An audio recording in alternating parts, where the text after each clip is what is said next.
It wasn't.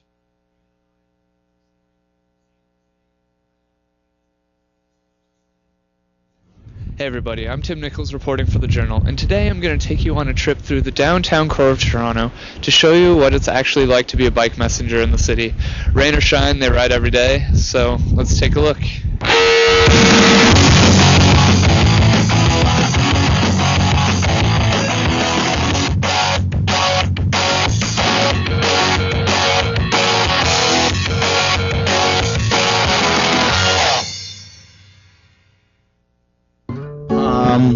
I've been careering in Toronto for about probably a little over 2 years now. One summer I was sitting in a retail job, and I just was feeling like it was the worst job I've ever had, and I was just thinking, man, I wish I could be riding my bike right now. I wish there was a job that would pay me to ride my bike. And then I realized there is a job that pays you to ride a bike. Plus the city, the city provides a lot of riding, and it's a lot more interesting. I mean, you gotta kind of be aware at all times, because it generally seems like most of the drivers on the road have it out for you. No one really wants to let a biker through. Everyone's same as me, I've got to be somewhere on time to be able to make my money. Everyone else has got to be somewhere on time to make their money. The only difference is if they break for me, I get there a little faster. If they don't break for me, I could wind up in the hospital. The worst surprising though is pedestrians. People seem to have a really lack of concern for their own lives, stepping out without looking,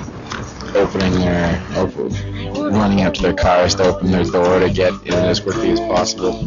You'll knock them. You won't get as hurt as much as they will, and it's their fault. So the snow is really bad. The city of Toronto is really bad about snow removal. Most of the snow removal is done by other cars driving on the road, but what that means is it pushes it all into the right lane, which results in me staying in the center lane most of the time, which will get some cars honking. But I mean, doing a live of that as a courier. Cabbies, though. Cabbies are just... Everyone complains about cabbies driving, even people in other cars. But I mean, as a messenger, you really got to keep your eye on cabbies, because they're trying to get somewhere as fast as possible because they want money. You're trying to get somewhere as fast as possible because you want money. And they just don't really care what the rules of the road. I don't really care what the rules of the road, so it's kind of just whoever's quickest and on their toes is going to get through, and whoever is not might wind up in an accident, might get hurt, might just be delayed. You never know. Hey everyone, welcome back. I hope you all got the message of that piece. Yeah, but I didn't even know those guys existed. Well, I guess it's true what they say. You learn something every day. Well, we still have more to go. We sure do, with Bad Dog Theater and another performance by my man Ole and Justin. Well, right now we're going to take a look at Vanessa Samuel's piece on free trade coffee. You know, in the 90s, if you were to, or you probably would laugh if I told you about an independent coffee shop that serves free trade coffee at a fair price. But here in 2008, it actually exists.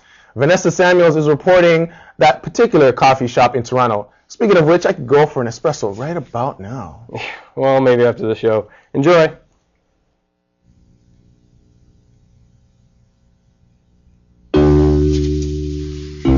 Nestled between Bathurst and Spadina lies Manic Coffee. Opening their doors last year, they offer a wide variety of coffees from Peru to Brazil. Instead of other coffee shops that prepare their coffee in advance, theirs are brewed to order.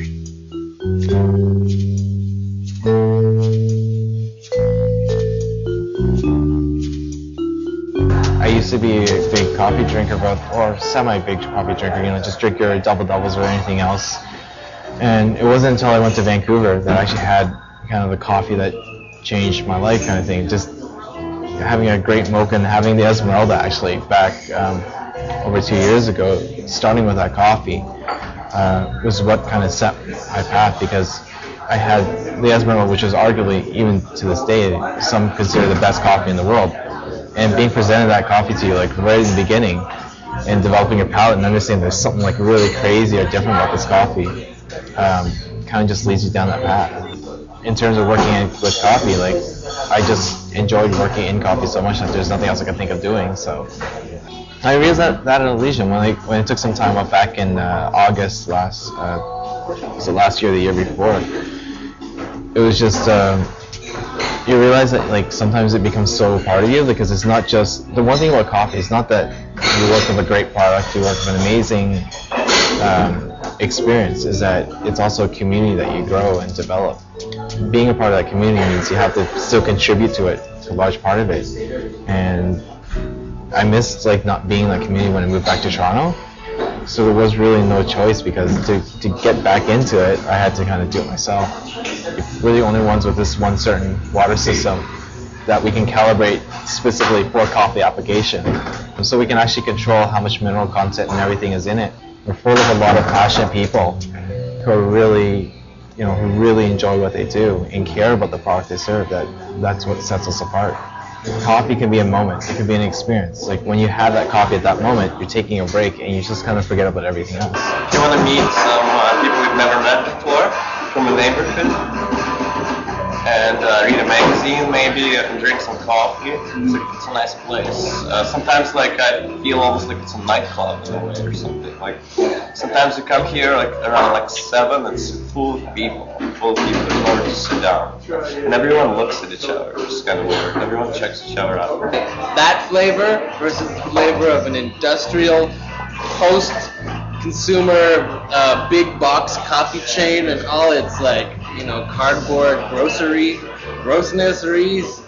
That stuff doesn't hold a candle to Manic Coffee.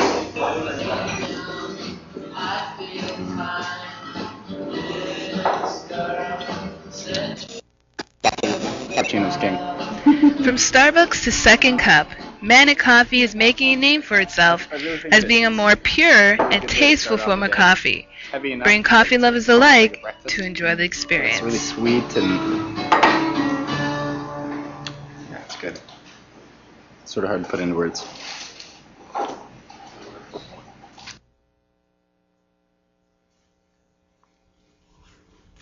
Well, we've reached the tail end of the show, but that doesn't mean the excitement has to go down. We still have the story on Bad Dog Theater and Ole and Justin once more. That's right. Right here at the Journal, it's as exciting as the LeBron James highlights. Wait. Why does it have to be basketball with you, man?